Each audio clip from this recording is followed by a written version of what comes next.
Broadway ਤੁਹਾਡੇ ਵਿਦੇਸ਼ ਜਾਣ ਦੇ ਸੁਪਨਿਆਂ ਨੂੰ ਦੇਵੇਗਾ ਹਕੀਕਤ ਦੀ ਉਡਾਨ। नमस्कार दोस्तों, मैं अमरशीद ब्रॉडवे एविगेशन सर्विसेज से। कनाडा लगातार रिफ्यूजल्स, बहुत अच्छे प्रोफाइल्स के ऊपर भी रिफ्यूजल, 6-7 बैंड वाले बच्चों का भी रिफ्यूजल, फंड शो करने वाले बच्चों का भी रिफ्यूजल। तो इतना सारा रिफ्यूजल, और इस रिफ्यूजल से बचा क्या जाए? बच्चे क्या गलतियां कर रहे हैं कि जो इतना रिफ्यूजल देखने को मिल रहा है इंडिया के स्टूडेंट्स को? तो भाई इससे क्या चीज़ों का आपको ध्यान रखना है अगर आप इस रिफ्यूजल को अवॉइड करना चाहते हैं? तो चीज़ें नोट कर लो। 5 इंपॉर्टेंट पॉइंट आपको बताऊंगा कि फाइल के कौन से हैं। अगर वो 5 पॉइंट्स, पांचों के पांचों पॉइंट्स अगर आपके स्ट्रॉन्ग हैं तो आप वीज़ा लोगे, और अगर पांचों में से कोई भी एक वीक है तो वो आपके रिफ्यूजल का रीज़न बन सकता है। नाउ सबसे पहली बात, आप सब जानते हैं कि इंडिया के स्टूडेंट्स किस तरह हाईलाइट हुए। मसला इंटरनेशनल स्टूडेंट का था, बट हाईलाइट सिर्फ इंडिया के स्टूडेंट्स हुए। क्यों? क्योंकि सबसे ज़्यादा इंडियन स्टूडेंट्स जाते हैं वहाँ पे। अब इसमें सबसे बड़ी जो पहली चीज़ आपको ध्यान रखनी है वो है आपका इंस्टीट्यूट एंड कोर्स। इस समय कनाडा साइकोलॉजिकली इंडिया के स्टूडेंट को किसी भी डिप्लोमा में एंटरटेन नहीं करना चाहता। बहुत रेयर चांसेस में उसमें आपको वीज़ा दिखेगा। इस समय मेरी आपसे एडवाइस है कि आप किसी अच्छी यूनिवर्सिटी और अच्छे कोर्स, बैचलर डिग्री या masters degree according to your profile, सिर्फ उसी में प्रोसीड करें। तो अच्छा कोर्स और अच्छी यूनिवर्सिटी अगर आपने ली होगी तो वीज़ा ऑफिसर आपको डिक्लाइन नहीं कर सकता आपके स्टडी कोर्स के मामले में। और दूसरी इंपॉर्टेंट चीज़, ये कोर्स रेलेवेंट होना बहुत ज़रूरी है। बहुत सारे बच्चे मैंने ऐसे देखे हैं जिन्होंने आईटी डिग्रीज की हैं, उसके बाद एमबीए करने की कोशिश कर रहे हैं, या फार्मेसी की है उसके बाद एमबीए करने की कोशिश कर रहे हैं। भाई कनाडा में ये ना चलता था ना चलेगा, और आज की डेट में बिल्कुल नहीं चलेगा। तो आपको सेम स्ट्रीम को ही कंटिन्यू करना है जिसमें भी आपकी प्रीवियस स्टडी पहले से हुई। दूसरा इंपॉर्टेंट पॉइंट, आईएलटीएस और पीटी स्कोर। कई बच्चों को ये लगता है कि शायद हम आईएलटीएस और पीटी स्कोर के कारण रिफ्यूज हुए हैं, क्योंकि कोई 7 बैंड वाला भी हुआ है, कोई 6 बैंड वाला भी हुआ है।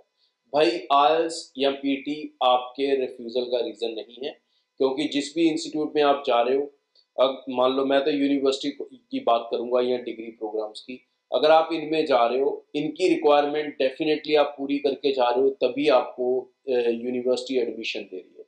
तो ऐसे केसेस में अगर वीज़ा ऑफिसर ज़बरदस्ती ये रिफ्यूज़ल लगाए भी कि आपका आईएलटीएस कम है, तो उसको बहुत स्ट्रांगली आप अपोज कर सकते हो कि इस कोर्स के लिए जो रिक्वायरमेंट है उस रिक्वायरमेंट को मैं अच्छे से पूरा करता हूं, और इसलिए मैं ये कोर्स कर सकता हूं। ये काउंटर हो सकती है चीज़, और इसको वीज़ा ऑफिसर जो है चैलेंज भी नहीं कर सकता अगर आपने एसओपी से अच्छे से मेंशन कर दिया कि इस कोर्स की रिक्वायरमेंट क्या है और आप कैसे उन रिक्वायरमेंट्स को पूरा करते हैं। तो उसके बाद चैलेंज करने के पॉइंट कम हो जाते हैं। तीसरा इंपॉर्टेंट चीज़ जो आपको ध्यान रखनी है वो है इनकम। बहुत सारे लोग इनकम से लगाने में अभी भी कोताही बरत रहे हैं, गलती कर रहे हैं, बार बार समझ नहीं पा रहे या समझना चाहते नहीं, या समय लगाकर उसका सोल्यूशन करने की जगह वो शॉर्टकट लगाते हैं, जिसके कारण वो रिफ्यूजल फेस करते हैं। तो भाई यहाँ पर इनकम टैक्स रिटर्न ही चलेगी या फिर फॉर्म 16 चलेगा।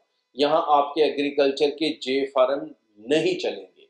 यहाँ पर बहुत सारे बच्चों में ऐसा केस भी सुना है कि सर मेरे पेरेंट्स में से कोई एक वो बाहर रहता है, तो हम उसकी इनकम कैसे दिखाएं, वहाँ पर कोई आईटीआर नहीं होती। वहाँ पर भी आईटीआर होती हैं, उनका एक जो टैक्स जा रहा है उसका हर कंट्री का एक सिस्टम होता है, ठीक है कि नहीं? वो सिस्टम के हिसाब से उनसे वो लेटर लें। जैसे इंडिया में फॉर्म 16 होता है, उसी तरह पे वहाँ पर भी अलग अलग फॉर्म होते हैं जिसके अंदर उनकी पे स्लिप का या पे का सारा रिकॉर्ड आता है।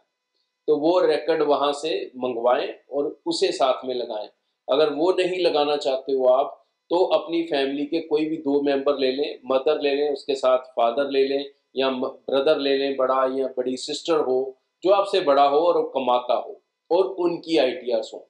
मतलब कहने का कि ये चीज़ समझ लो कि फैमिली इनकम 10-12 लाख के अंदर होनी ही चाहिए, और वो आईटीआर या फॉर्म 16 दोनों में से किसी एक ऑप्शन के अंदर होनी चाहिए। इसके अलावा कोई और ऑप्शन में अपनी इनकम दिखाने की कोशिश ना करें, उसको वो बिल्कुल कंसिडर करने वाले नहीं। चौथा इंपॉर्टेंट पॉइंट, अपनी प्रेजेंट सिनारियो के अकॉर्डिंग अपनी 1 साल की फीस और जीआईसी जरूर दें। इससे कम के साथ अभी अप्लाई ना करें, आने वाले समय में चीज़ें रिलैक्स होंगी तब आप देख सकते हो। बट प्रेजेंटली कनाडा इस मूड में नहीं है कि वो आपको, ऑल्दो ये चीज़ चॉइस है आपकी जीआईसी करना नहीं करना, बट अगर नहीं करते हो तो फिर फंड्स आपको जेन्युइन दिखाने होंगे। बहुत सारे लोग, मेरी बातचीत हो रही है लाइव शो में एवरीडे करता हूँ, बच्चे कहते सर हमने एफडी दिखाई थी। भाई जो आप फाइनेंसरों वाली एफडी दिखा रहे हो 10 दिन पुरानी, 20 दिन पुरानी, 1 महीना पुरानी, वो नहीं चलेगी।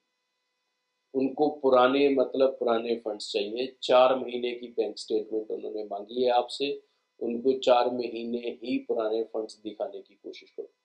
अगर 1 साल की फीस दी है, 1 साल का जीआईसी दिया है, तो फंड्स आपके कम से कम भी दूसरी साल की फीस के बराबर होने चाहिए, ताकि किसी तरह की कोई प्रॉब्लम ना आए। इन 5 पॉइंट्स को, यूनिवर्सिटी और डिग्री पहला पॉइंट, दूसरा इंग्लिश की रिक्वायरमेंट आप पूरी करते हो यूनिवर्सिटी की, तीसरा फैमिली इनकम 12 लाख से कम ना हो, चौथा 1 साल की फीस और जीआईसी दिया हो, और तीसरा आपके फंड्स पुराने हों और वो इतने हों कि आपके दूसरे साल की फीस को कम से कम कवर करते हैं। अगर ये पांचों पॉइंट्स आपकी फाइल में पूरे हैं तो आप अपना वीज़ा हासिल करोगे।